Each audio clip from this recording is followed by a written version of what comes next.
Trying to see if we're live.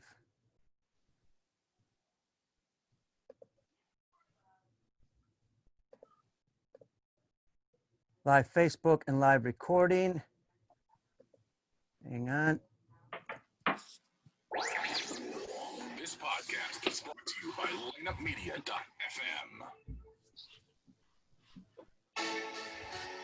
This is Baseball Outside the Box with Peter Caliendo. Innovative thoughts from baseball's best coaching minds from around the world. Brought to you by lineupmedia.fm. Now your host, former USA Baseball National Team Coach, Peter Caliendo. Hello, everybody, and welcome to the show. We're thrilled that you can join us in the U.S. and around the world. Hey, we're continuing our show when we talk about baseball and long-term development. We are not stopping. We're continuing. And today we've got international baseball experience. We got Major League Baseball experience. We got a great person. He has traveled the world for ISG. Want to thank him personally for doing that. As a coach, he's educated coaches around the world. 10 years in the minors as a manager, 5 years in the big leagues with the Toronto Blue Jays first base coach, and also the base running and outfield coach. So it'll be interesting. Talk to him about that. 2 years with the Marlins and currently now with the San Francisco Giants, minor league outfield and base running coordinator. Let me welcome our good friend in Canada right now, Tim Leiper. What's up, Timmy? Nice, is good seeing you, Pete. You got a lot of guts wearing that hat on me right now. See, look at that. I mean, it's perfect, ain't it? Well, I guess not for Toronto. Boy, it's a best of five right out of the chute. So, like, this is, Columbus, Toronto, good offense versus defense. I can also see that you got my old playing glove over your right shoulder there, the other way, hanging up on the wall there. Yeah, right up there. There you go. Yeah, that was a hand-me-down from Bodo Lynch. Hey, first of all, my shout out to my buddy Kenny Mccutter with the Blue Jackets. That's the reason I'm wearing the hat. So I got to go for the Blue Jackets. Sorry, Toronto fans. Listen, hey, by the way, since you're talking about that, it's interesting. You know, hockey, baseball. Were you a hockey player? I wasn't. Just a big hockey fan. I grew up in Southern California in Los Angeles. I mean, one of the first games I went to, I think I was probably a sophomore in high school. One of the first games I went to was against Edmonton with Wayne Gretzky.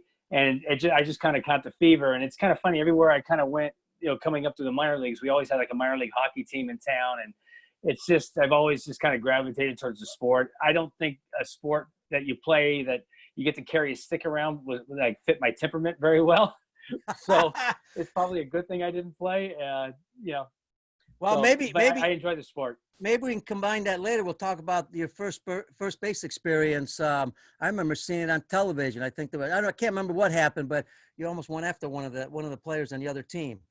Yeah, I probably just spoke up when I shouldn't have spoke, but you know, we had nothing to lose at that point either. sometimes you got to protect players, right? I mean, protecting your own players and. Yeah, but I think I was more just trying to get ahead of a guy that was absolutely dealing against us in an elimination playoff game, and you know, I didn't like what he said. But you know, as coaches, you know, sometimes we should like be seen and not heard, and right. You know, so like that's where I kind of like am a little bit conflicted on what happened. You're talking in Italian, so I get it. Trust me, it's hard sometimes, and you're so mild mannered. I know it can happen to anybody, but you know, on that. Interesting. Since we're talking about it, I just want to ask you about this because you've seen what's happened recently with the Marlins. But one thing is the pandemic, but also on the field, you know, with not that much stadium noise, they could hear each other. So now, you know, even the Cubs have had an incident. I figured there'd be more instances because, you know, sometimes you say something, you know, there's a crowd, the other team's not going to hear it. That's got to be tough. Yeah, I managed in the minor leagues for like 10 years. So like you have a lot of nights like that where you can't. It's kind of interesting. There's a whole mental outlook to this thing that I don't think we really know how it's going to manifest itself. Like some guys really thrive off the crowd noise. You know, maybe for some guys, you know, who are a little bit more introspective, maybe it's something that can aid them.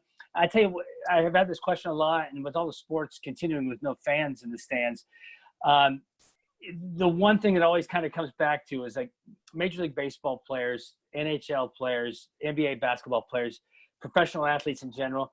They're competitive animals. And so whether they're playing a game of cards or whether they're doing anything, they're always competing. And I don't think having the fans in the stands is going to make that big a deal, because guys are just so competitive by nature. And when you're competing against another guy, especially at that level, there's a reason they got there, and that's part of the reason why they're there for me. And it's a comment you hear all the time, but I think it's people don't understand the competition. Sometimes they say, well, these guys get paid a lot of money, they should they should compete. They compete no matter, they'd compete if they were playing for free. That's one thing. That's the biggest thing. When I hear fans say, man, the guy doesn't care, he doesn't play hard. Some guys don't look like they play hard because they play with ease and comfort. So when they're not playing well, like, it's easy to say, he doesn't care, or he's not playing hard. Guys play harder and work harder behind the scenes, than you can even possibly imagine. Yeah, again, I don't care how talented you are, you don't get to this level without some sort of like tremendous work ethic and tremendous drive. And really, baseball is the sport I can speak of because I'm in the locker room all the time. Like, these guys put in a lot of time behind the scenes that people just don't see. And I can promise you that guys really put their time in and really, really care and play their butts off 99% of the time. Hey, folks, if you're watching on Facebook, if you got questions, just type them in the comment section. Don't forget, please go to YouTube, Peter Caliendo, and subscribe. That's where all the shows are at. There's over 80 shows there already. We got 4 a week, if not sometimes 5 a week. So please subscribe and share the show with a lot of friends that you have. That's all we ask. It's all free. We just ask that you do that. And my co-host today, I don't know if he's going to come on. He's on.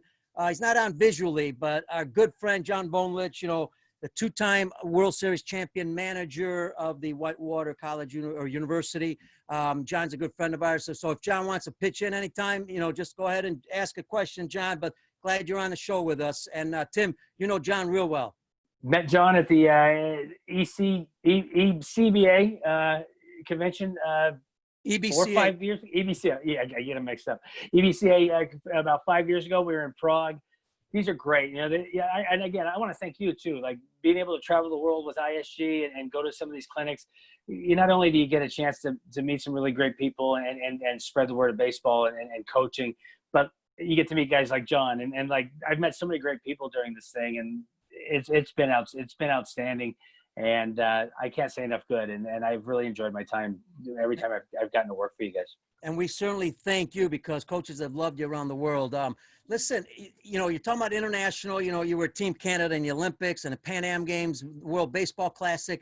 At the big league level, minor league level, you also work obviously with a lot of young players. What's the difference? Is there a difference between your AAA player and your big league player? It comes down just that for that is consistency. It's consistency and short memories, and that's the bottom line. Like, as a coach, when a guy comes to play, you feel good when he's up, or I call it the OS word factor.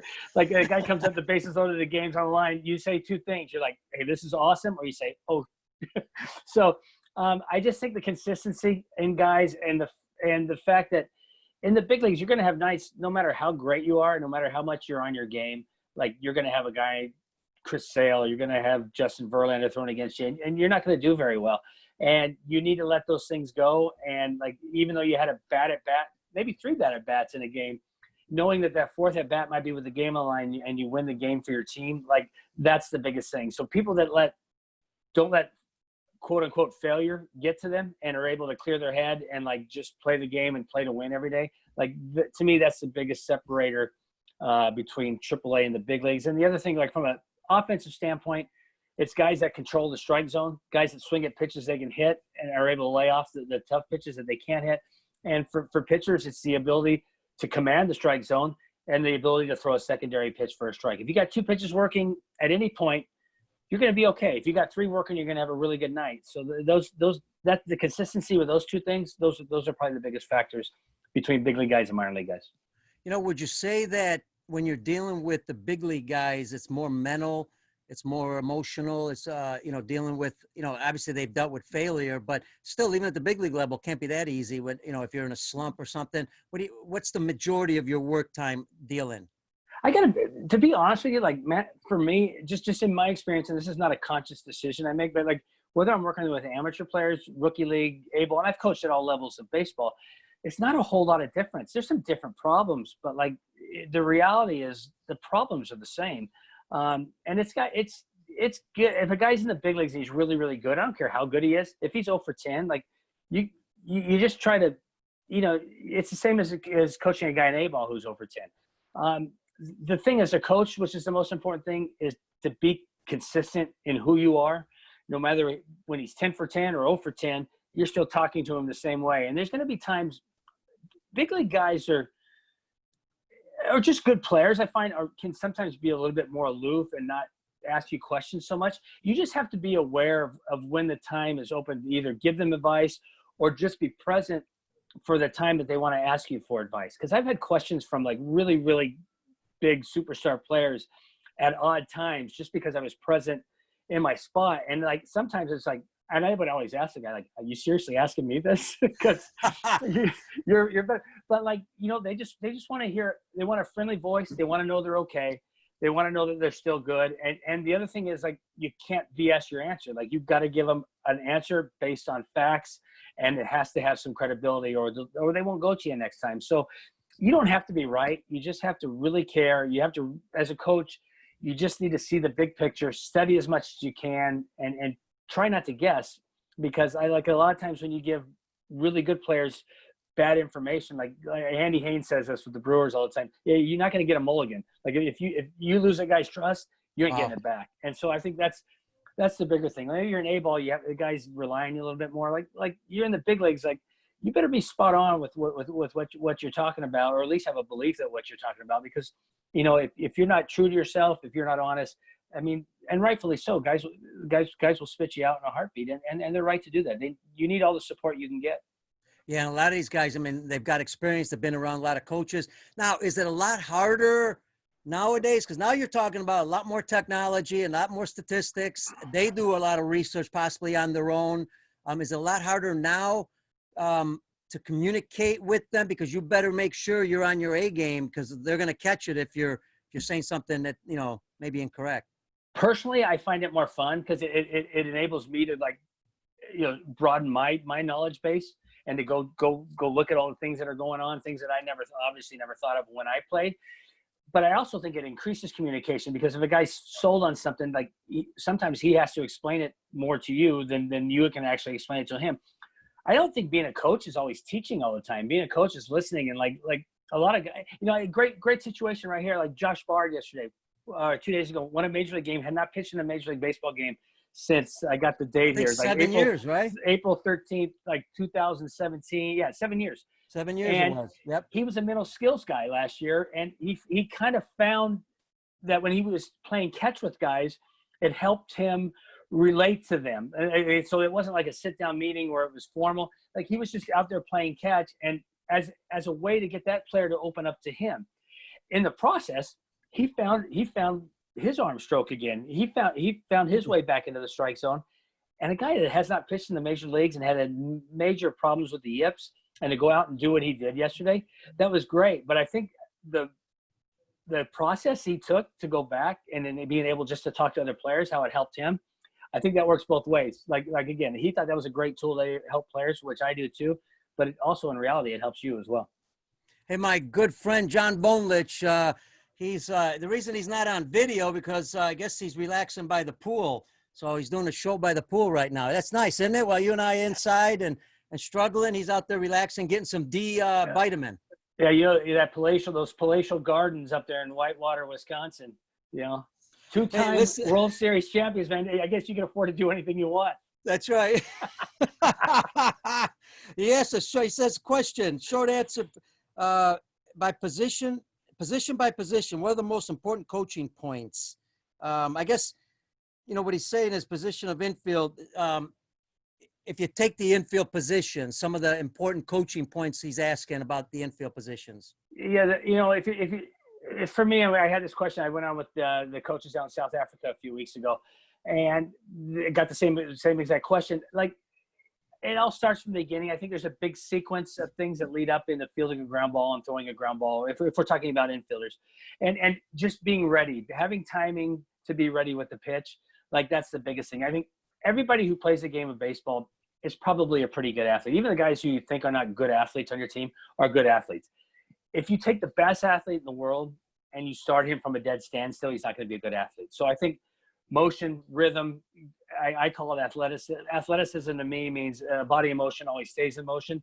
But if you stay still, whether it's, you know, getting ready in your P-pitch setup, if it's on your leads over at first base, if it's your timing in the batter's box, like if you start from a dead standstill position, you're not going to be very athletic. Your decision making is going to be really poor because you're always going to be working hard in your mind and your body to catch up.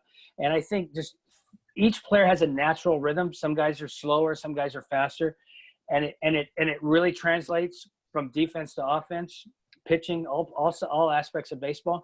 I think once a guy can find his natural rhythm, which is why every baseball player should and does look a lot different from other baseball players. I think once you find that natural rhythm, then you've at least eliminated, you know, half of the work that needs to be done in order to be consistently good. Very good. Hey, a good friend of ours on Facebook, Michael Carlucci, good Italian. He says, "Go Giants." He's a big Giants fan, but check this out. He was also the former PA announcer for Los Angeles Dodgers. Imagine that one, being a Dodger. I mean, you're a Giants fan, but you got to work for the Dodgers. You lose a lot of friendships over that. That's you know, being an East Coast guy, I guess I would be like Cubs Cardinal. If you're or being a Central guy, it's Cubs Cardinals. But Yankees, Red Sox, and then the West Coast. When I was growing up, Dodgers, Giants. I mean, there's some great ones. You know, I remember Reggie Smith going to the stands when I was a kid in Candlestick, and you know, obviously the Juan Marshall and Johnny Roseboro thing. Like, yeah, I don't know how he can pull that one off. He's a brave man. You know, I may be speaking out loud here, but I think he was also the Yankees PA announcer, but I may be wrong on that. Imagine that one. Yankees and Dodgers. Hey, listen, Timmy, there's a coach, I believe Brian Allard asked this, but I was even thinking about it. You know, in spring training development, when you're developing players, I think there's sometimes a misconception that when you're starting spring training in the big leagues, that, man, they've got all this fancy stuff that they're doing and they're, you know, high tech, or maybe they're starting at high levels, you know, and that's what sometimes coaches want to do with young kids. But really, they start from the basic fundamentals first day they get there, no? Yeah, they absolutely they do. I mean, you just can't ramp. Like, we have 7 weeks to do it too, so you just don't ramp up. The funny thing about this right now too is, like, you always want to start slow. You want to start easy, and then you gradually want to pick your pace up. And like I said, we have 7 weeks to do it. But even if you don't, and you have limited space and time, like, I think that's always important. I start with the simplest fundamental you possibly can, and then you, like, I'm just going to use infield play as an example. Like, it goes from just simple, you know, mechanics into playing catch, to rolling, even putting balls in their hands, graduating to like rolling balls to them, and then eventually gradually working up to like live fungos and trying to make it as game-like as you possibly can. So even with big league guys, you want to get the guys feeling good about catching the ball, how their footwork works, so the whole sequence of events that happens to make a good play, before you just start whacking balls at them and then have them lose their confidence. And I think the biggest thing for me right now in baseball, again, like, the new way of training is there's a lot of drills. And if you go to like the ABCA conventions and things like that, there's so many things. Like, even for me, a guy's been in baseball my whole life, there's so many great things that I pick up. And there's so many times during the day or during your major league spring training where, like, you just got to do something different. Like, otherwise it's just got to be repetitive.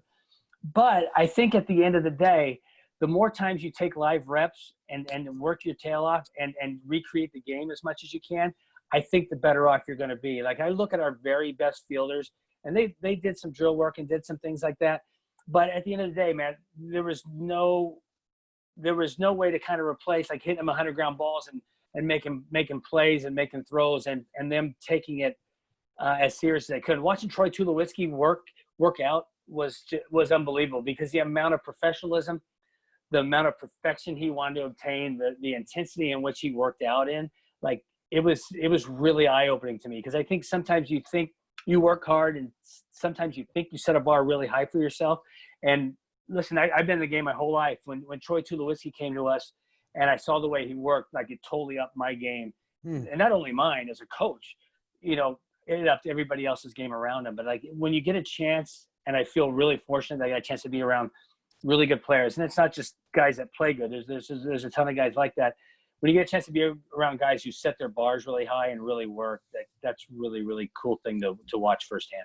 You know, what's your recommendation with young coaches coming up to a different level? I remember when I was in Team USA, and then I had to go to independent ball. All of a sudden now AA, AAA guys, you know, and I'm like, oh no, I've never worked with AA, AAA guys.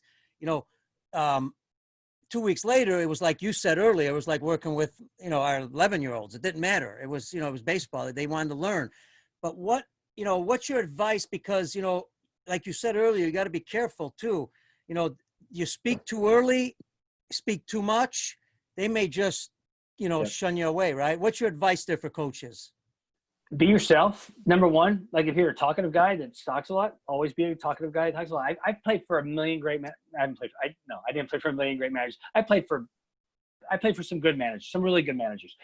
And they were all completely different. And the one thing they were was consistent and true to who they were. And whether they were guys that were kind of sully, kind of mean, they were mean every day, but the one, or if they were happy, they were positive. They weren't positive one day, they weren't negative one day. They didn't go all over the map. Yeah, exactly. If you know how you are, that's fine. The one thing is they established relationships and they cared. So when you're a new coach and you go somewhere new, crawl before you walk. Educate yourself as much as you possibly can on guys. Really, really work on building the relationship before the baseball knowledge, because I think that's important. You have to obviously know your stuff, but I think the more you listen, I always feel like I can learn as much from the players as they can learn from me. And the player's going to tell you what he needs and where he needs to go. When you got younger guys, they'll do the same thing. It's just a feel of knowing where a guy's really good at something or where he needs a little help with something. But if you just listen to guys, like I think, and you take your time with guys, they'll develop trust in you. They'll be able to communicate with you what you need. And if you have your knowledge base of fundamentals and what you're trying to teach, I think it all kind of comes together. It's interesting because times have changed. I remember 37 years ago when I started, I was at a baseball school. In those days, it was the coach told you this, you did it, and that was it. Right now, it's more about asking the player questions because it makes sense, right? I mean, he's the one, that can tell you how he feels. And then at the same time, here's the question I do have. It's a little delicate issue because you can ask questions. You can let the player, I hear this a lot, let the player kind of figure it out a little bit. But then also there's that time where the coach can speed up the process because you just don't want him to just figure it out on his own the whole time.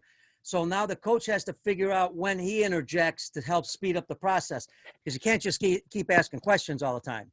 If you're doing a drill, this is a huge, huge part of coaching for me. If you're doing a drill, I think as a coach, the more proactive you can be, like the better off you are. So what I'm saying is if you got a drill, you've got to really, really explain the drill, or even if it's batting practice, I'm going to sound like Springer here, but set your small obtainable goals. All right. Explain your drill, your goal as clearly as you possibly can. Let the player sign off on it. Give them a chance to make adjustments to whatever you're trying to do, and then let the player try to figure it out for his own. There's nothing worse when you tell a guy to do something and you're flipping a ball in a cage and hits a couple good and he pops one up and then you immediately jump in. Like, give them 10, 12, 15 reps. Like, they'll figure it out. But again, that goes to you being proactive and very clear on what you want to accomplish in a drill. And you can't give a guy 1, 2, 3 things to do. Like, it's like, hey man, I just want you to make contact 5 times here. And realize if you throw him 20 balls, he makes contact 5 times. Guess what? He got the drill right. And he got a chance to make adjustments on his own. The adjustments players make on their own have such greater value and are so much more long lasting than the things they'll take with us because we're getting on them or teaching them something with every rep. Like, guys need to feel it. Like, you need to feel it. I saw a great thing once with Tiger Woods on the Golf Channel, and he talked about him winning his first Masters. And he didn't think his game was – and this is a time when he was winning literally everything. And he didn't think his game was good enough to consistently win at Augusta. So he changed his swing. And I get the short of the story was he started taking his club back to the inside a little bit more. Probably that much, but to him, it felt like it was probably that much. And when he got on the tee, at first he was hitting 3 balls out of 10 good, and then next week it was 4, and the next week it was 5, and then it got to 8, to the point where like he was really, really good at it. And I think when you let players like kind of find their own way and just kind of keep them on point to what they want to accomplish, and you let them do the reps and let them figure it out on your own, I think you're going to have a lot longer lasting, success with the player than you would just by constantly like telling them what to do. Yeah, a little shout out there for our good friend Steve Springer, one of the best in the business. Had him on the show before and love the guy, man. He's fantastic. Terrible fisherman. I don't know about his tennis game. He says it's good. Good baseball coach. Yeah, he's a good mental coach. For about a week here, actually almost 2 weeks, we've done the long-term development series, meaning, getting young kids and coaches to understand that it's a long process to develop players, and they've got to have fun along the way. They've got to have success along the way. You can't throw everything at them at once. We've had guys that Andre Lachance with Baseball Canada and Jeff Crochelle, and we've got a lot. Tom House has been on just recently talking about it. What's your thought? Give our thoughts a little bit about our young coaches. Some of the things that they really need to focus on to make sure two things happen. One, kids are successful, obviously, because when you're successful, it's a little bit more fun. Two, making it fun for them, but also keeping them. The final result is that they'll play longer because we could all play short term. But we want them to play longer as long as they can in their career. How many players are we missing possibly because they're quitting at 13? That's the age where they're quitting. Give us some ideas of what you think young coaches should be working on. Yeah, baseball's at a real crossroads too, because less guys are playing. So the ones we do get right now, we really got to make sure it's fun for them. I think for young coaches, like set up really good practice plans. I mean, there's enough information out there where, like, even if I went to go run an 8-year-old team right now, like I wouldn't know what to do. I would go to the resources that you can find on the internet through various websites. Create a really, really detailed practice plan, but at the same and try to keep it as individualized as much as you possibly can until it becomes time to run a team game. Players love to play, so I think when you put them in game type situations, that's really good. But also have a really good feel for when you're sensing something's not really right or it's not going the way you want. Sometimes you just have to abandon the plan for practice and maybe just go buy a pizza or something. Yeah. So there's no sense going out there when you look at your team and they're just like this is not going to work today, and they're just trying to like push your way through it. Like get them focused on something else, and then try to come back to it later. I find that works. And to be honest with you, I've been in this game a long time, and when you're in minor league spring training, and sometimes you run these drills and you got way too many players on the field, and the drill's going to go bad because guys are talking. They're not attentive. The numbers are really big. I think that's why it's really important to keep numbers small and try to keep little stationed and be as individual as you possibly can. But Clayton McCullough, who's the field coordinator with the Los Angeles Dodgers, and a guy who worked under me, and he was 10 times better than me here with the Blue Jays.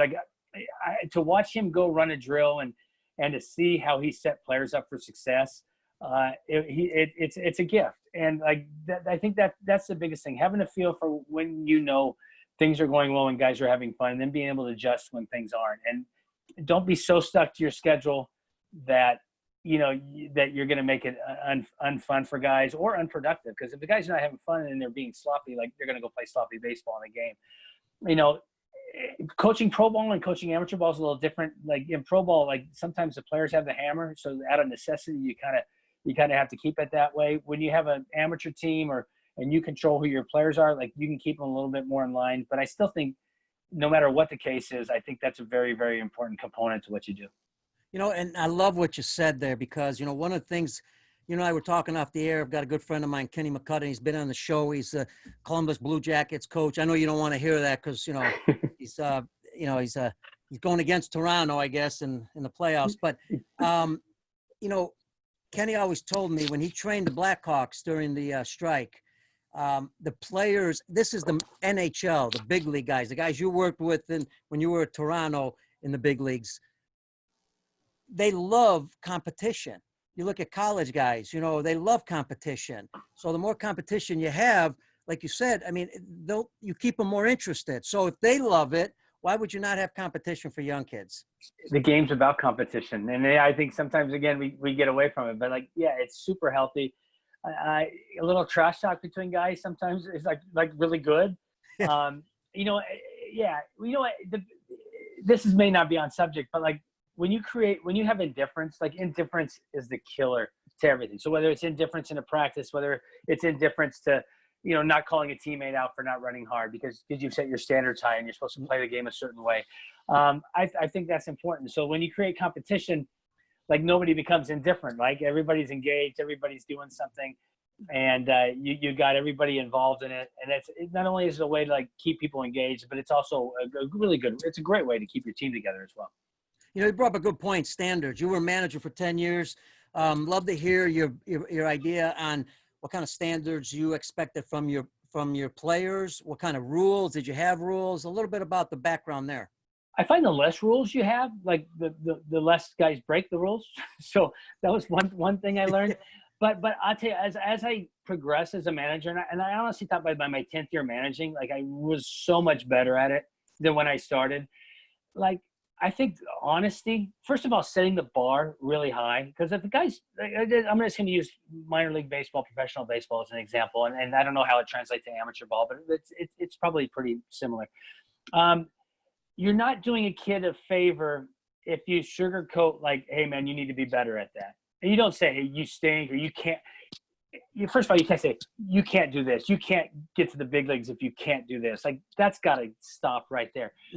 There's a good way to tell guys, you got to get better at this if you want what your ultimate goal is. So to me, creating that standard where the bar is set really high, again, creating the relationship to where the player's buying into what the standard is. And if a guy messes up during the game, like, man, I know you're busting your ass, but you got to do better. That's an okay comment. If you've set the standard high and you've developed the relationship. I think early on in my career, I was able to say, hey man, it's okay, go get them. But like, I think later as I went on, it's like, yeah, that's okay. But like, let's get in there, let's grind a little more and let's get better at this, And I think that's the biggest thing. If you really don't think a kid can do something, then like, just tactically, like let him know he's got to be better. But like for us as coaches, man, we got to be willing to spend the time to work and get better at it. And there's going to be times that we think we're doing everything right and the kid's not getting it. Like, go to other resources, find different ways. I mean, I remember Jeff Pentland, who I worked with the Mets a long time ago, and he did a long time career, really ahead of the game as far as the hitting mechanics and stuff go. But it's like, he's like, hey, we got this big library. If this doesn't work, we'll just go to the shelf and pull this other thing down and we'll go there. So like, you can't ever say a guy's not buying in, because you know what? If guys are on the field, they care. I mean, you got them out there, they care.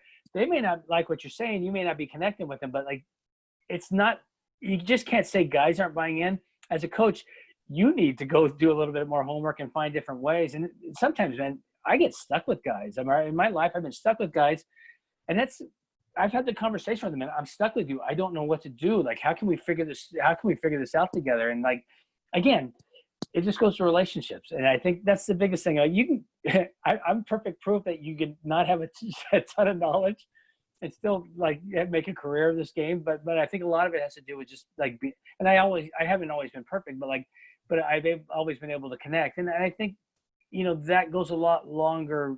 That carries a lot more weight than being able just to know what the X's and O's are. I've been with a lot of coaches with knowledge, like really knowledge, but their delivery is so bad that you kind of tune them out right away.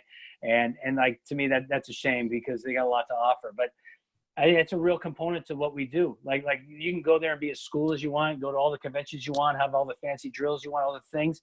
But if you don't know how to give information and when to deliver information, all that knowledge goes completely to waste. And I think a lot of that also sometimes has to do with how we were brought up, how our parents brought us up, how they communicated with us. I know it's not easy, and you mentioned the word relationships so many times. It's so key to what you're talking about.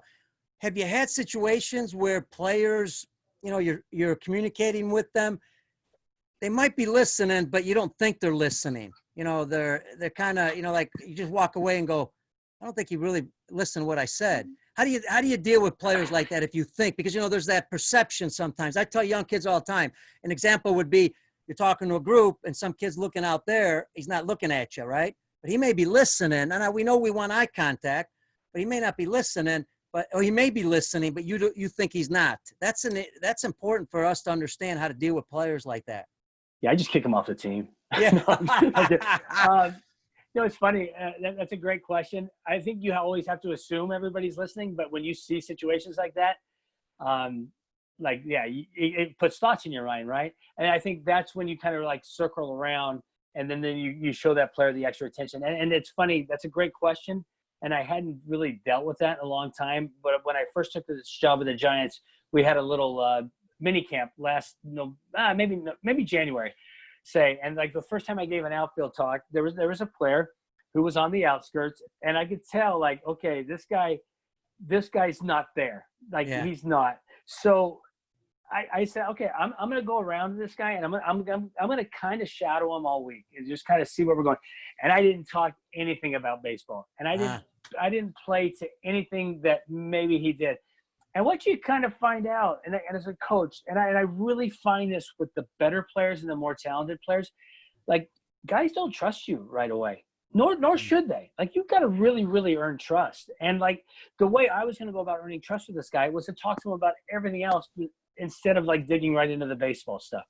Now, this could take a year, like, and quite possibly it could, but I'm looking at the long-term effects of what it's going to have on this player. And like, we deal with that. We deal with kids and adults from a million different backgrounds. And even me, like if a guy comes into like our major league clubhouse the first year, I may not talk to him, like, to be honest with you. Now, if you show up for spring training the next year and you're there, okay, now I know you're committed. I know you're good enough that they brought you back. Okay, man, let's dig in there. Like I just kind of the way it is. So like, it's just recognizing those situations. And again, I always go under the assumption that everybody cares and everybody goes about it a different way of showing it. And I try to individualize stuff as much as possible. And when it comes to team things, I don't like to have big, long talks about if only one guy did something wrong and 24 other guys have their stuff together. I don't want to poison the other 24 guys with this one guy's problem. So like, I kind of just make sure that I individually kind of take care of that stuff before. And it's funny, along the lines I just said, so like, I was a big league coach my first year in 2014, and position players and pitchers, they're very different. We're very separated, especially from a coaching standpoint. I don't deal with the pitchers much, and really don't see them until the game starts. And we have limited conversations with them. There was guys the first year, one guy in particular, I'm not going to name names, but like, we had 2 conversations the entire year. Like, no, like, we didn't talk. And the one time we had a conversation, he legitimately, he pissed me off. I didn't want to talk to him anymore. The next season, like, inseparable. Like, and I think the reason was, like, I asked him later, like, I know, he goes, you know what? You go to the same place every time at the same day, you do your work, you're prepared. And like, literally sitting down and watch, I was inseparable with this guy in the dugout, and like, watching a Major League Baseball game and to get and start to develop that relationship with him, it was awesome. But like, it took a year to develop. First of all, I didn't care because he was a pitcher. It didn't matter as much, but it was fun the way it developed. And it was really, really enjoyable. And I have a relationship with this guy to this day. Love those stories. And I brought that question up because, I know there's been times where I've told not told, but maybe suggested to a player something, and he looked at me like I had 3 heads. So I had to figure out how to deal with that, and especially in today's era, because now players have private instructors. Like I said, there's more technology. They've got more information, so they've got a lot of information in their heads. And, all of a sudden you've got to, kind of filter through all that. I mean, that can't be easy. It's not. And it takes a lot of confidence in you as an individual. And to give you a case in point on that, in 2015, we were the greatest hitting club in the world. Like, we were unbelievable. We mashed. And I mean, and you can look at our team, and we were loaded with guys from 1 to 9. In the off season, everybody got together, and even like really, really great players try to develop a hitting style in the form of kind of one guy. So in spring training, we were in the cage, and like, guys are grinding it out, and the cage sessions were unbelievable. When we were flipping a ball from like 20 feet, like that cage was ringing. Like, you've never heard anything like that. Guys were together. Guys were pulling for each other. Our hitting coach at the time, Brooke Jacoby, said, man, I'm really concerned about these swings, because these swings we had a lot of players with success in their careers that had really adjusted their swings. Well, here we are, we're the best offensive team in baseball in 2015. The season starts January, February, March, April. So season starts in April. We're about May 10th, and we look up our team batting average is about 185. Oh. And with everybody in these new swings, the patience it took for Brooke to kind of sit there, watch what happened, the timing of knowing when to go in to where guys, again, like the guy's hitting 180, he's looking for water in the desert, right? Like he just needs to feel good on a certain day. But the amount of patience he showed in a major league situation under that microscope, with us trying to win a World Series because we had gotten so close the year before, it was brilliant. It was absolute brilliant, and it took a man of tremendous confidence, tremendous belief in what he knew what was right, and tremendous idea of players and timing of how to get them back. Now, fast forward, we started hitting the crap out of the ball again in June, July. And, you know, you're lucky. In the course of 162 games, you can make up for it. We ended up in the ALCS again in 1986 playing against – or 1986, 2016 playing against the Cleveland Indians. But, like, if he had thrown himself on those guys early and tried to force his way, like, we wouldn't have had the success we've had. And, like, it was one of the best lessons I've ever learned about coaching. It was under those kind of circumstances, under that kind of pressure – man, he never wavered, and like he did such a great job in that situation. Hey, Timmy, let's take a question from my co-host, John Vodenlich, who probably just did a backflip and then having a martini by the pool. I'm going to paraphrase. Basically, he obviously – That's good. You probably need to. Yeah. Well, you know, probably because he had that martini, you know, I'm having a hard time deciphering his text here a little bit. So that's why I'm going to paraphrase. Yeah. Yeah, you know, he obviously knows you well. He knows how well organized you are, a master at fostering relationships, he says. But he basically asked what coaches need. You know, you talked about some of them, but the skills that coaches need to be able to foster these relationships. And you talked about some of them already. Yeah, and again, it's being yourself. It's being who you are. It's being true. Being consistent. Like, again, if you're a jerk, be a jerk every day. If you're a good guy, be friendly every day. Those emotional roller coasters that guys ride, it's unbelievable. You should walk into – we say this to players all the time, right? Like, when you walk up to the plate, whether you're 10 for 10 or 0 for 10, you should look like the same guy in the box no matter what, right? The players are expecting the same things from us. Whether we got a 10-game winning streak or whether we got a 10-game losing streak, we have to have enough belief in the system we've created, in the goals that we've set, in the standards that we've tried to set forth. We need to have enough confidence that it's going to work, regardless of if we go into the tank. You know, it's hard. It's hard when you're, you know, like John's plays like maybe 30, 40 game season. Like, it's really hard to do that. But and especially in some of the European leagues and stuff and things like that, like you can't go 0-10. Your season's gonna be over.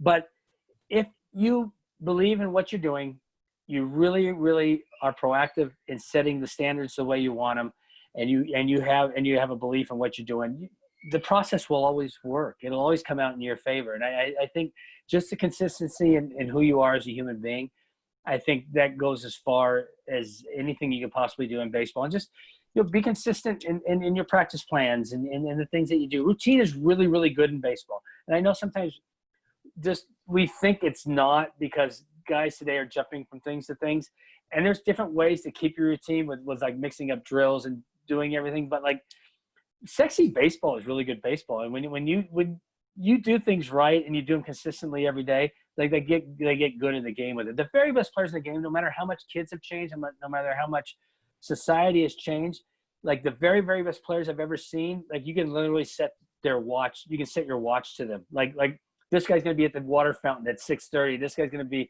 tying his shoe at 6:35. This guy's going to be putting tape on his bat at 6:40. Like, this is kind of like the best. And so to me, you want to kind of recreate that. Like, good players, good teams kind of like have really, really good routines, you know, and within those good routines and the fact that they're really played out, like when you can converse with guys, and that's when you can have your fun. And that's when you can learn about guys a lot.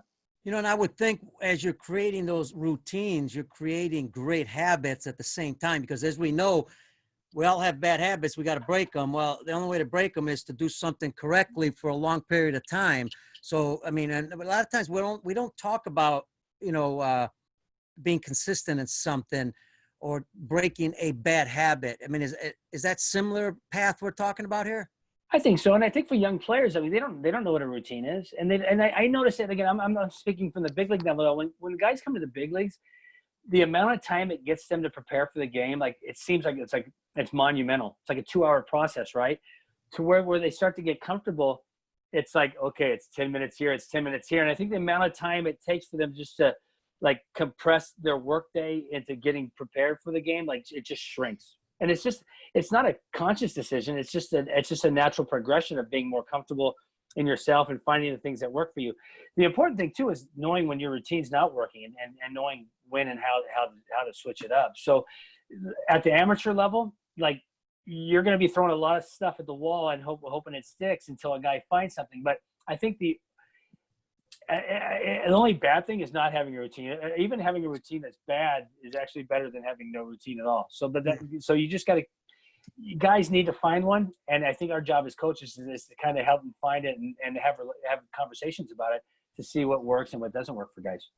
Hey, by the way, I have a lot of Italians on the show, Italian coaches. You sure you don't have some Italian in you? Because I see a lot of hand movement going on.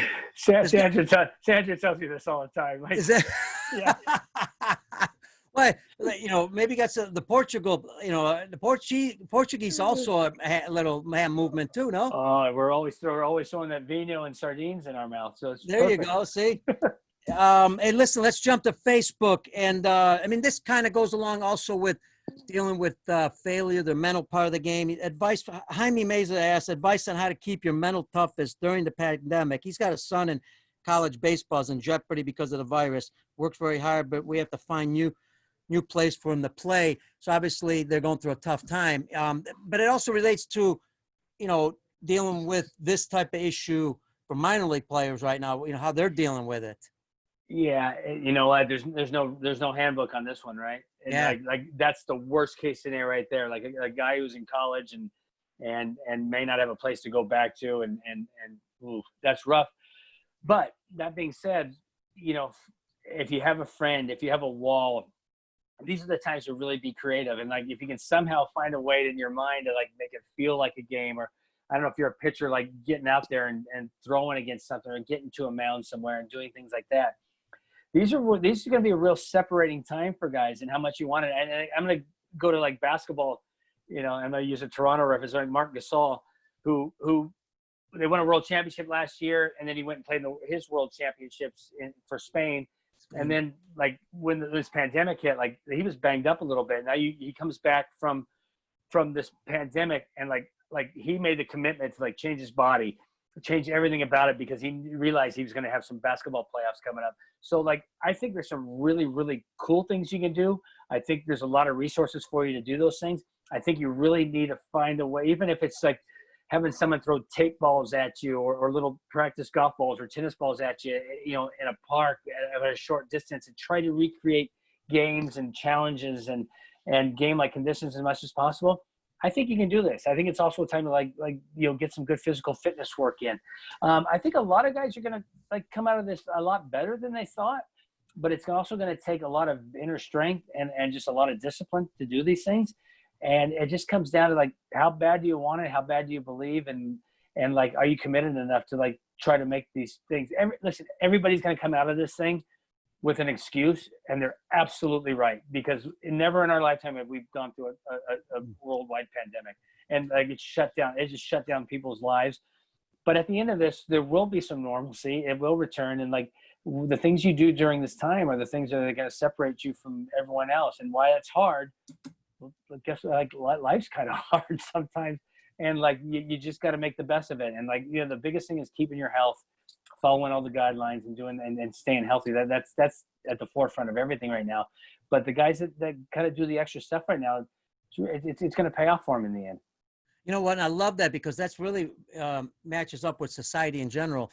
People, this is a great time to get healthy. If you're not healthy, get healthy. Walk every day. We got plenty of time now. Walk, drink water, get plenty of sleep, exercise a little bit, take vitamins, do certain things that can help you. It's interesting, Tim, during these times, I found that, players, I know at the younger levels, especially, they need a rest sometimes, because some players play all year round baseball.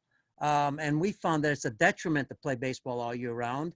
Because and I'm talking about 14 and younger, because it's important, to get that athleticism, do other things, work body parts, different body parts. Otherwise you create injuries.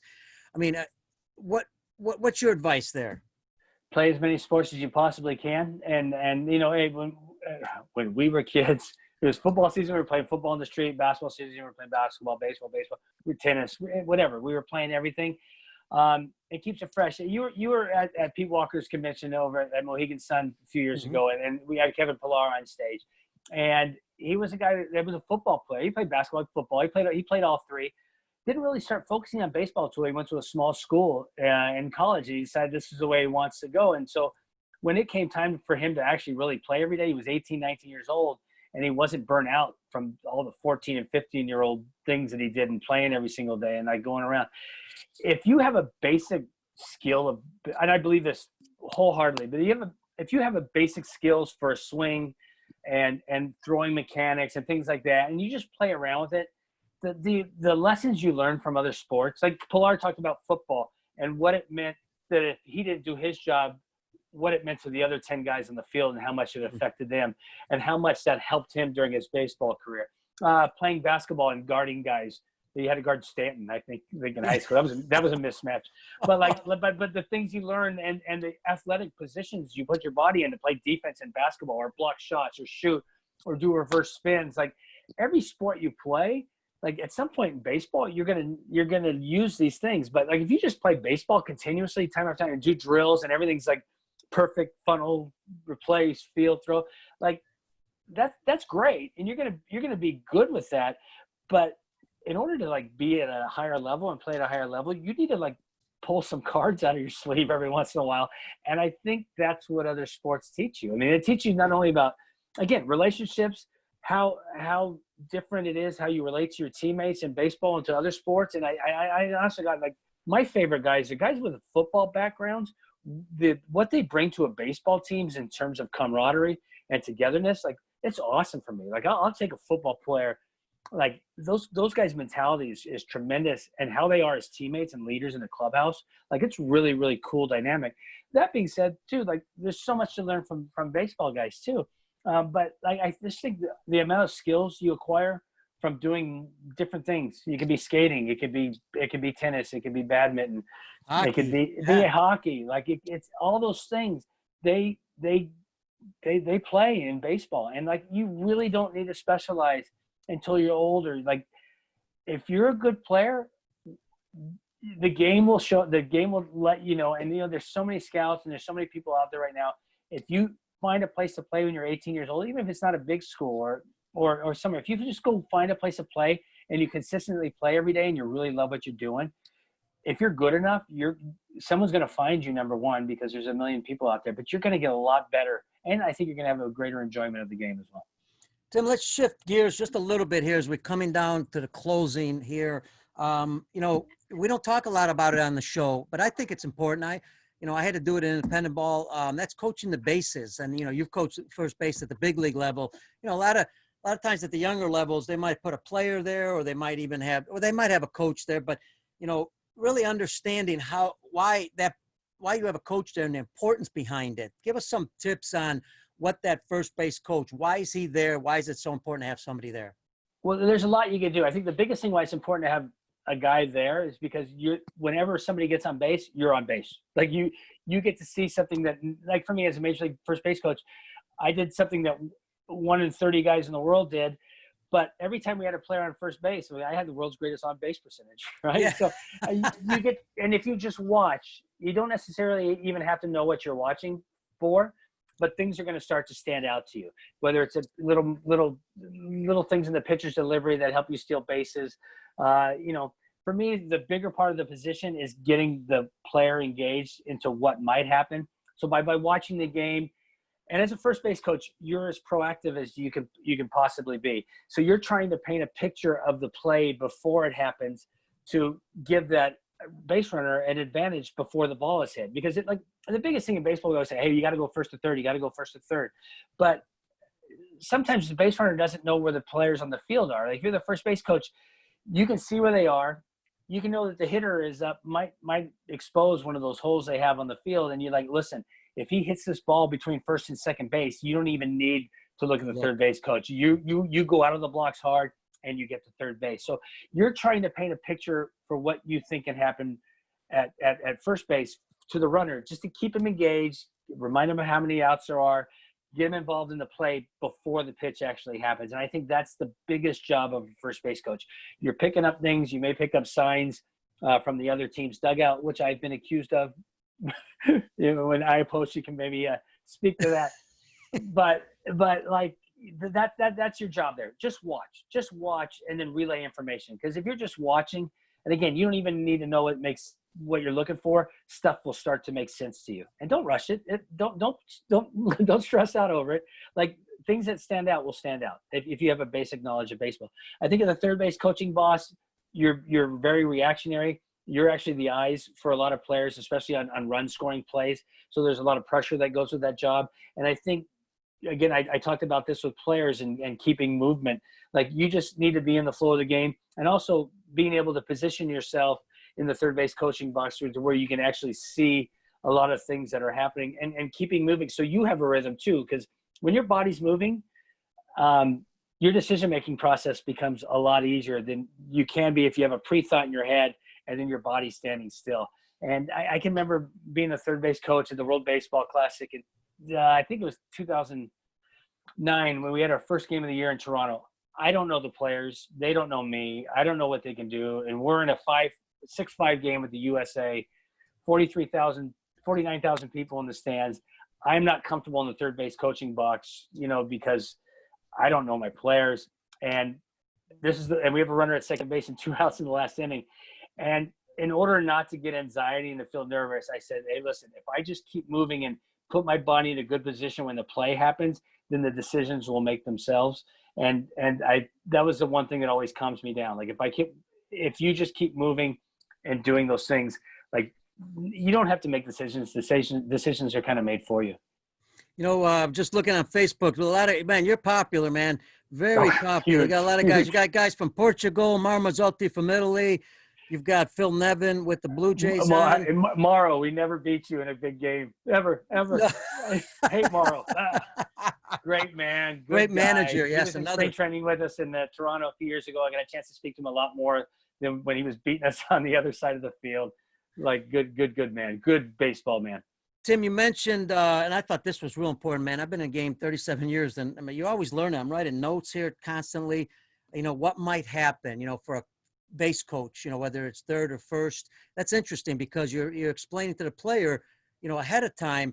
Now, you mentioned also knowing your players. Take us back to practice, because I notice, every third base coach is different.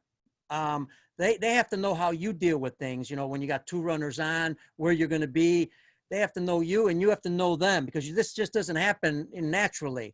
Take us in practice how you deal with those situations. Well, I think the biggest thing is as a coach, as a third base coach, there's no worse feeling, and a lot of guys that are on this right now can relate to this, is when you're going down the line, like, say the guy on first base and there's a ball hitting the gap, and this is going to be a decision time, right? This is a big run. You don't know whether you can send him or not, but you're getting yourself in position to score. You score the guy. When you kind of glance at the runner of where he is, and that runner has his eyes wide open and he's staring at you, you're like, that's the OS word factor. It's like, oh, crap. like nothing good is going to happen right here. That scares the crap out of me. But if you just teach your players, and again, you have to set the tone for this.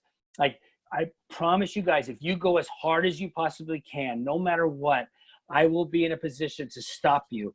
And if you have faith in me, like, just trust in me, like that's how you do it. Because when you have guys that are unsure of what you're going to do, then they're probably not running at full speed. Like, they're going slow, they're going fast, they're going slow. And that's when bad decisions happen, not only for the player, but for you as well.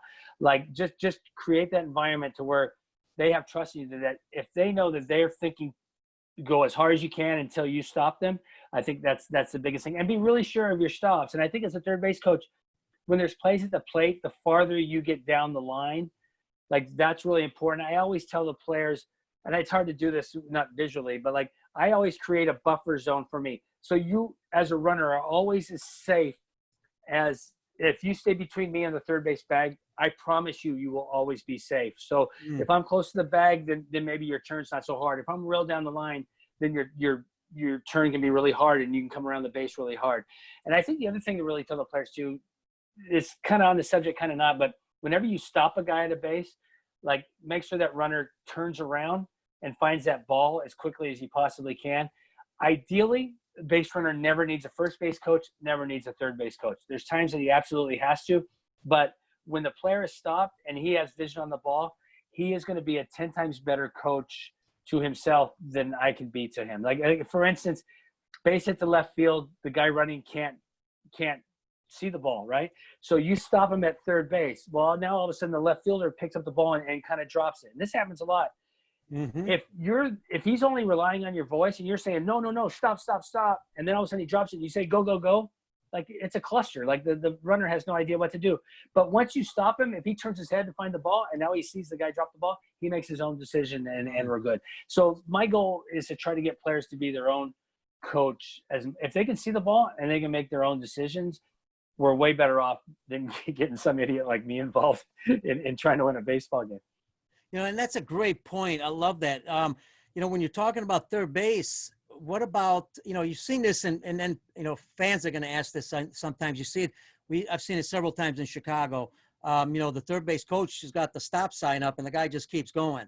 Now, you know, from at least from a fan standpoint, I can see he had to see the stop sign, but he keeps going. Are players on their own in some ways or what? Not in those situations. Those situations, I think a guy just gets locked in his head. It doesn't happen much, but when it does happen, it's on ESPN. Yes, that's right. Everybody sees it, so you think everybody's doing it. You're like, oh my God, that was a great play. He told the coach no, or like, well, that was a bad play. Look at the coach was holding him up. And a lot of those too, you got to watch. The coach sometimes gives a late sign. Like you got to be an early decision maker over there. Sometimes you got to let the play develop. That's why I like creating that buffer zone. You know, but there's times you have to make quick decisions on guys, and if like sometimes guys are late, you can't really. Again, you set that standard where the player's going to go hard. You can't fault the player for running past you if you give a late turn.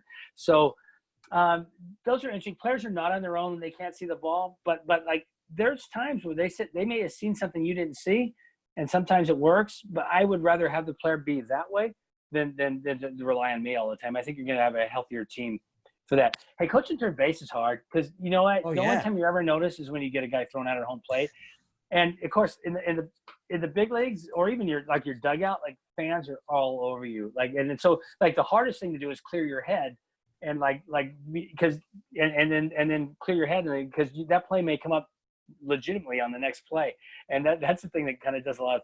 Coaching third is not easy, but that's the thing that kind of does guys in. I was in Venezuela once and I had our best hitter on deck, and I got a guy thrown out at the plate with one out, and I wanted to just absolutely crawl in a hole and shoot myself. Well, during that play, the batter runner ended up at second. So you've got a guy on second, 2 outs. I've already got one guy thrown out at home plate. And so sure enough, with 2 outs, you're sending the guy every time, right? So sure enough, the guy gets a base hit up the middle to the same guy who just threw the previous runner out. And so I am over there at third base. Like, if you get 2 guys thrown out in one inning, like, you're the worst. You're the worst. So the guy came around third, and I'm like waving him home.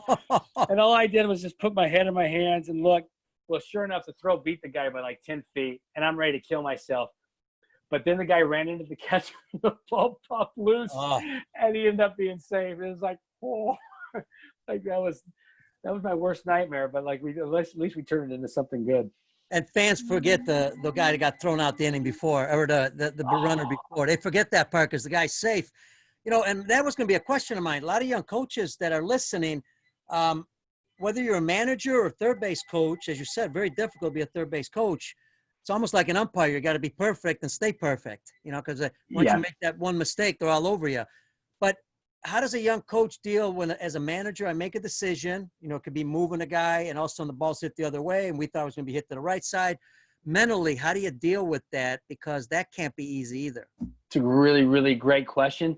And as long as you move the guy with a purpose, with a reason, I think every time you tell someone to do something, you've got to be able to back it up with hard evidence, because the days of saying, oh, just go over there because, you know, like that doesn't go. And it's the same thing we tell the players: have a plan. If your plan stinks, at least you went up with the plan. It's better than having no plan at all. When you, as a coach, do something, there better be a reason. I mean, there should be a reason for it. You have to have a reason for it, and stand by your decisions. Like it's not a perfect game, and also then learn from it. Like, hey, why did it happen? Like, nobody expects perfection. It's an imperfect game. At the big league level, we have tons of sample size. We have tons of data.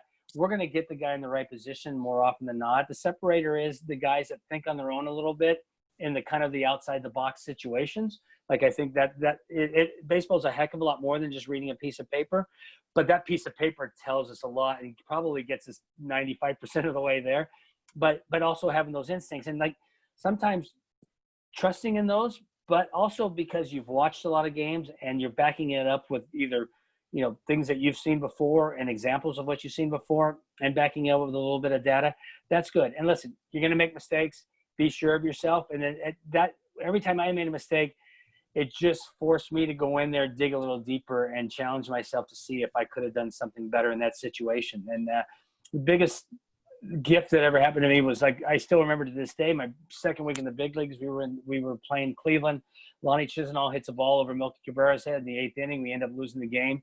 And I feel like I should never play a part in a game where I win or lose. I really feel like we lost that game, but like, it made me a better coach because I never wanted that happen again. So, like, again, I could have been mad at myself, felt sorry for myself, and like not dug in. It just drove me to, like, watch more video, get more information on their hitters, like do as much as I could possibly do to where, like, every game for me, like, I actually could play it out in my head before it actually started. Great advice. I want to jump real quick to first base because I want to ask you about movement at first base. I mean, communication. You know, a ball gets overthrown. Can you really help the runner at first? And how do you communicate with him? Because sometimes the words may sound different. The only times I helped guys at first base was a right-handed hitter in the box and a ball down the left field line, because they're running so hard trying to think double. I need to let him know if that guy's going to cut the ball off or if he's not. If it's in left center, right center, he sees the ball, he can make his own decision. So that was the one time I was vocal with runners. Otherwise, they're going to make their own decision. The other time was with a runner on second base, single, and I wanted to position myself in a way where I could see the third base coach of whether or not he was going to send that runner or not. So if it's going to be a close play at the plate, and you know, whether it's a crucial time of the game because the scoreboard is a 4-3 game in the 7th, and they know they're going to try to throw that guy out at home plate, I needed to get that batter runner over to second base. So if the third base coach held him up, I really, really needed to make sure that my runner on first base didn't make a wide turn, because in that way they would cut the ball, redirect to first, and then get him out at first. So positioning and being able and knowing what the third base coach is doing, whether he's holding the guy or whether he's sending the guy, that was the only other time I was vocal. And also, if you're a first base coach and like there's a bad pickoff play at first base, at third base you have a really tough, you don't have a good field of vision of how far that ball is away from the first baseman. So I would try to help my third base coach out in those situations. Like, that ball is really far away, like send him, or like really stop him. So that was one of the other times and that was more communication with the third base coach and the first base coach. Great stuff. Love it. And there's times, I'm sure, even at the big league levels, they forget the signs. So you got to assist there a little bit. every time. Let's just stop the fallacy now. Nobody knows signs. Right. Nobody gets signs. Like, come on. But as a first base coach, like, I had a thing. I always put my hands on the guy. If something was on, I squeezed him. And if a guy, sometimes even if I didn't trust the guy, I squeezed him really hard. But it's important that you consistently do it. Like, if you don't go up to him every single time, and all of a sudden you go up to him, the other team's going to know what you're doing. So I always laid hands on him. I had a little pinch, and to let him know a hit and run on. We didn't put the steal sign on much, but like to let him know that some sort of play was on. Sometimes you can tell guys too. Like, if the first baseman's not paying attention, you can tell guys. But it's way better just assume they don't. If you're the first base coach, just assume they don't know the sign and come up with something to where you can let the player know without actually telling them. Yeah, and today you'd have to change your system because you wouldn't be able to touch them today. I know. You'd have to have some kind of other system, but that's part of the game. The other thing I've noticed on TV, Tim, you know, and this is normal, I think, and this is why spring training is important, because I've watched several games now, and one of the things I've watched is really bad rundowns, and I've watched not only a bad rundown, which is normal. I mean, they haven't been able to work together, but also the better runner not taking second base when there's 5 throws going back and forth. You know, so there's communication there from the first base coach too, right? Or maybe some help. There is, but it's chaos. If you go on YouTube, if you go to YouTube, there's a triple play we had in Seattle. Like, and I think it was maybe in 15 or 16. Like, go on YouTube and just put Blue Jays triple play Seattle, and like at that point you're just like, yeah. I think you can even see me just like shrug my shoulders and like, oh man, this is an absolute shit show. It's terrible. Yeah, in situations like that, it could be a little bit tough in rundown situations. And it happens. I mean, especially when you're playing 162, 65 games or whatever. I mean, you can't, to stay mentally into the game all the time. Got to be tough. I'll tell you what, the one time you don't stay into it mentally is the one time the game always finds you, and it will. The baseball gods will always find you. The one thing about you mentioned rundowns. When we got David Price for the few months we had him, which was unbelievable. Whenever there was a rundown, he would start pacing up the dugout. He goes, this is going to be good. This is going to be good. So, and sure enough, we had one in the playoffs. He's like, oh, here we go. Because there's never a good rundown in the major. That was his point was like, there's never a good rundown in the major leagues. And it's the one thing we practice more than any time. But like, have you ever really seen a clean rundown in the big leagues? Like 5 years in the big leagues, it's a circus. Yeah. It's amazing. I mean, and I know it's even harder now because they haven't played that much. But, and I hate to, as John Lester's a great guy, Chicago guy. Imagine having John Lester in your rundown. I mean, he doesn't even want to throw the ball to first. So there's no way you could have him in your rundown. Yeah. And when you get to that point, it's probably gone. It's gone astray anyway. So yeah, just don't go there at all. Don't even go. Hey, listen, you've been great. I'm going to look at about 6 minutes left. But I know we're hitting different subjects here, but I think it's great because you got some great information. And you've taught base running, but give us kind of a highlight of some key points that you believe need to be consistent when you're working with players in base running. Devote time, because it's the one area. And again, look. I just took over a job with the Giants, and like time and space for base running, right? Like you got to hit, and you have to be able to hit. You have to pitch. You have to be able to field. You have to do all the things associated with that. Base running becomes the one part of the game that, like, first of all, you can't recreate it in a game-like situation in practice. It's really difficult to do, but you got to find a way to do it. And also when you're in spring training, the guys only have so much energy for so much stuff. And unfortunately, in professional baseball, like, base running is the thing that goes to the wayside, right? Like, that's the one thing you don't have time for. I'm trying to get it, hey, can we just spend 2 mornings a week where we don't hit, we don't things, we get guys in game-like situations and do base running? Because as a coach, it is our responsibility as an organization, whatever. If we can't sit here and complain about guys being bad base runners if we're not devoting the time to do base running. And that's whether it be dirt ball reads. There's only a limited amount of time you can do that, because look at the catchers can't catch every pitcher's side and then go out and block an infinite amount of baseballs. But you have to find a way to work it into your work plan to where your runners can learn how to block balls. So you're going to have every time a catcher is blocking a baseball for a drill, you better multitask and have a runner out there, because otherwise you're not going to find a way to do it. And you have no right as a coach to sit there and yell at the player when he doesn't run in a dirt ball and when you haven't worked on it. So you need to devote time. And the way the game is going now, and you look at World Series games and things like that, base running is a huge factor.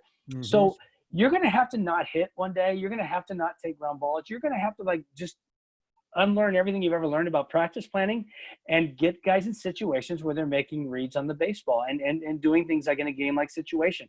Guys become better base runners. It's a huge difference in single-A baseball to Major League Baseball. And the reason is just experience and reps and getting out on the field. But I want my A-ball players to be as good as big league guys. So how do we do that? And so we have to practice that. I think that's the biggest thing you can possibly do. If you want it to be important to you, it's got to be important to you. You don't get better at things by not doing them, so you have to find a way to do them. And you said experience, and that's why we keep talking on the show about, it's so important for young coaches working with young kids to get kids to learn to play the game on their own a little bit, get that experience, make those mistakes, so that way they learn from the mistakes, run the bases on your own a little bit. Don't always be, have the coach tell you what to do all the time. And look at Latin America. Look, when you and I don't want to go back, but when you and I were kids, we played on our own a lot of times. That's where we got our instincts. I didn't need a coach to tell me. I learned because I got thrown out and I figured it out on my own. We need more of that because I don't see young kids with that great instinct of playing the game. My 1 year in the minor leagues here with Toronto, we in an instructional league, we made a point like, okay, listen, first 5 games were like no coaching. We told the players we're not going to coach. Love it. No base coaching, no nothing. It was a bunt defensive situation. Guys, figure it out. We found out who the leaders were on the field. Guys made the first day was kind of second day was better. Day 3, 4, and 5, like it was off the charts. And like I said, the leaders developed on the field, like the voice on the field where it really, really, really matters. They kind of. I'm going to this microphone here because I host radio shows in the morning. I realize I don't have to do this here. But those guys kind of like separated themselves, right? At the end of day 5, I had to call a meeting to the coaches like, hey, we better start coaching because right now they're completely outplaying us. They're going to realize that we're obsolete. They don't need you. we're going to get fired. So, but I kind of make a joke about that, but there's a lot of truth to that too. Like if you put guys in a position to like make their own decisions and you teach them really well and you proactively really, really teach the game, like then you're just kind of there to assist them when they have questions and things like that. And you're going to have when guys are able to make decisions on their own, man, they're going to make better decisions. They really will. And just to add to this, one thing about base running, timing of secondary leads is probably the single most important thing you can learn. And like, if I asked everybody on this right now, what is the timing of a secondary lead? You're going to have 45 different answers. And again, I think it's the feet. You never want your body to stop, period. So like for me, the timing is actually, it's contact, feet down as a runner. And then you go, either go back or the catcher secures the ball, but it's late. So like, that's a really, really important thing because when you're late, which is technically not late, you're on time. The decision-making becomes so much easier. And the biggest play you see the difference on is the line drive double plays that happen every night, like 2 times a night in rookie ball, 3 times a night in A ball. As you go on and you get older, like that doesn't happen quite as much, but it's because the decision-making, because your body's moving and the ball's hit. When your feet come down, you recognize it's a line drive, you're able to stop and freeze. And if you're really good, you take a jab step back to the base you are. Because we're always teaching players, go 2 bases, go first to third. You got to score from second on a base hit. So when you tell guys that, the ball's hit, what's your first reaction? Is to cross over and go. Like you got to go. But, if you're actually making a decision based on you being still and it's go. But if you're in the air and you actually can see, you let your eyes move your feet as what I tell outfielders all the time, but it's the same on the bases. Like if you're able to time your secondary up to where you actually come down after the ball is hit, your first step is going to be in the right direction, whether it be first or third or whether it's back to first base in the case of a line drive. I love that. I love it. And I love you brought that up because, it's interesting. I was watching a Dodger game. They made 3 major mistakes base running. Absolutely. Yeah. Right. And again, it might relate a little bit, and I'm not trying to make an excuse, might relate a little bit that they've only had a couple of weeks really to be on the field. Oh, it absolutely does. I mean, there's no question. And again, in this ramp, that's a perfect example. In this ramp up from COVID, like what's the one thing none of these teams did? Base running. Because you couldn't. Because you got testing, you got all these other real world problems, and you're just trying to get in shape to play games. Absolutely. And I think if you went over the major leagues, and I saw it here in Toronto this weekend, just the little minute plays, the really instinctual plays that you sometimes take for granted in game 140. Like there was a lot of mistakes, and the Dodger base running was atrocious, to be quite honest with you. And there was two line drive double up things, right? Yep. But it totally has to do with the fact they weren't out there and they didn't play any exhibition games. Yeah, and as a coach, I mean, there's nothing you can do. I mean, you could talk about it afterwards, but they know what they did, what happened. Their instincts. The other area, and I love what you said because I tape a lot of games and I tape certain situations. I'm looking for good and bad things that happen so you can learn from them, right? And the number one thing I see a lot is, like you said, in your secondary, guys would stop and then go again. And then they get thrown out at third. And that's what you were talking about. Yeah, and it's the biggest thing. For me, it's the biggest. And again, I didn't know this. I coached my whole life, and it really in the last few years was just the one thing that's really come to me. And watching it, and it's right. I mean, you don't think about it at all. And that timing of the secondary lead is, again, keeping that body moving, and it just makes your decision process way better, and it just puts you in such a good spot. And it's just something that really needs to be worked on. The other thing is, like, when we coach secondary leads, we have to pay attention to distance, right? Because I noticed this when I went to spring training this year with the Giants. Okay, guys, get your secondary lead. And so when the game's not going on, guys would take their secondary leads at like 17 or 18 feet. And I'm like, well, wait a minute. Like, if that catcher secures the ball and back picks you, you're out every time. So what I noticed too, so when they weren't so worried about gaining distance on their secondary lead, and they were kind of more up and down and together, like, it not only did it completely help their timing, and it put them in a much better position. So not only be aware of whether or not the timing of the guys moving down, but also be aware of the distance that you create. And you can only go as far as the catcher going and back picking you. Like that's as far as you can get off on your secondary lead. Like you say, we got to get a lot on our secondary lead. Well, for some guys that might, with the catcher, if you can't throw, it might be 18 feet. If it's Vasquez in Boston, it may be 3 feet. So, like, you got to pay attention to those things. And that's a great point. Then young coaches, maybe they can have a pitcher catcher and create that real situation where if you do get far, the catcher can, throw the ball even in practice and try to get you out. Yep. Right? Absolutely. Tim, you've been great. Let's end it with this. Tell everybody Tim Leiper, what's he doing? You've been shut down also like everybody else.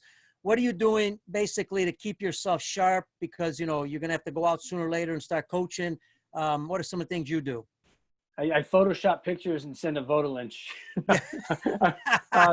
Well, hey, by the way, my co-host, I haven't heard, folks, I haven't heard from him in a while. I think he's done for the day. The one thing is with the Giants, we have Zoom calls. We had some really, really great interactions between where we got the big league guys together with like the rookie ball players. And like, that was a really cool thing. I think as you move forward, it's great. Like to talk about all kinds of different things. Whereas coaches, I think for me, I wanted to take a step back, and I think that access, like to have Hunter Pence talking to a guy that played in Salem Kaiser last year, like that's invaluable, right? You don't get a chance to do that all the time. Our big league guys were awesome, and the sharing of information, they were so good with it. And I thought that was a really cool thing, something that I never had growing up. And then just keeping in contact with the players. I mean, this has been a really good time. And I spent half this conversation talking about building relationships. I've gotten to know guys on a different level, and going to a new organization. I get to know them in a non-baseball related sense. And even sometimes during spring training, you only kind of get to know them on the field because there's so many guys and there's not enough time. So I think from that standpoint, it's been a blessing. And it's been just kind of a cool byproduct of what's going on here. I feel bad for these kids because they're not playing. And a year out of development, they want to play baseball. Like, I can't even imagine what it feels like, because when I was coming up in the minor leagues, this was everything to me, and like not being able to play a season would have absolutely killed me. So you just try to give them an ear and let them vent and understand what they're going through, because it really, really stinks for these guys. So I kind of stay in contact that way.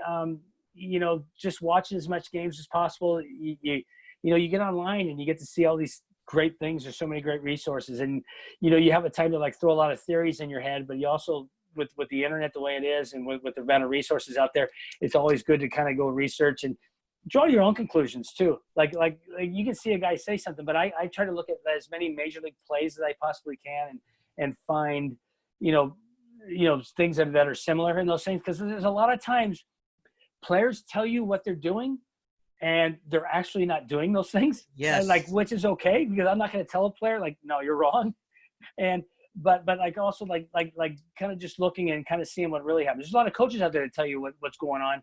It's actually not going on too, but draw your own conclusions. It's a great time to like, just look at plays and just kind of like report on what you see, right? Let your eyes be your guide. And there's no, it's just important that I think you do that. You just don't take everything people say at face value. You challenge them a little bit. I think that's what makes it great. And it's those type of conversations which really make this thing great.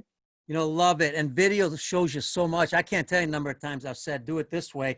And then I watched the video on somebody in the big leagues doing it really well. And he did it a completely different way. So I agree with you. That's awesome. Like, I've been in baseball my whole life. I've literally picked new things up every single year. It just by what I mean, part of my job is I had to watch and watching video, and like I know so much more just by like just studying and doing things. And man, when you think you have all the answers in this game, man, like get out. You're just doing damage to yourself, and you're not helping players at all. And like there's so much great stuff. The other thing is though too, like also don't be overwhelmed by how much information. Like be able to pick and choose. Like all the metrics are great right now.